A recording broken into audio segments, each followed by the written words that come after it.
سلامة إدريس، سلامة إدريس.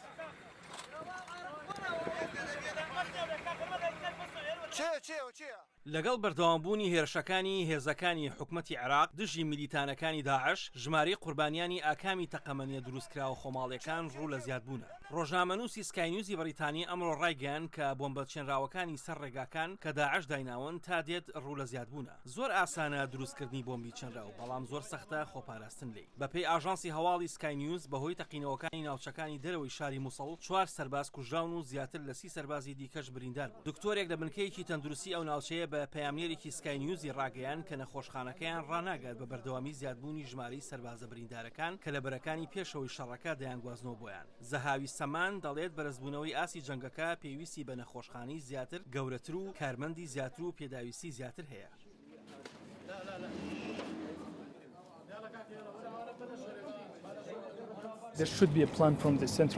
دەبێت حکومەتی ناوەندی عێراقی پلانێکی هەبێت لەبەرەوەی ئەوان جەنگێک دەبن بەڕێوە، جەنگیش پێویستی بە چەندان نەخۆشخانەی گەورە و کارمەندی زیاتر و پێداویستی زیاتر هەیە. ئێمە ناتوانین مامەڵە لەگەڵ هەر دژواریەکی زیاتردا بکەین لە جەنگی نێوان حکومەتی ناوەندی و داعش دەکەوێتەوە. ئێمە بە دۆخەکەدا ڕناگەین. هەرچۆنێک بێت گروپە توندڕەوەکە هێشتا چەندین ناوچیان لە باکوور و ڕۆژاوای وڵات کۆنتڕۆڵ کردووە، لەوانە مووسڵیش کە دووەمین شاری گەورەی عێراقە، کەوا پێدەچێت ژمارەی کوژرا و بریندار بەردەوام لە زیادبووندا بێت. ئاسۆ جەبار، دەنگی ئەمریکا.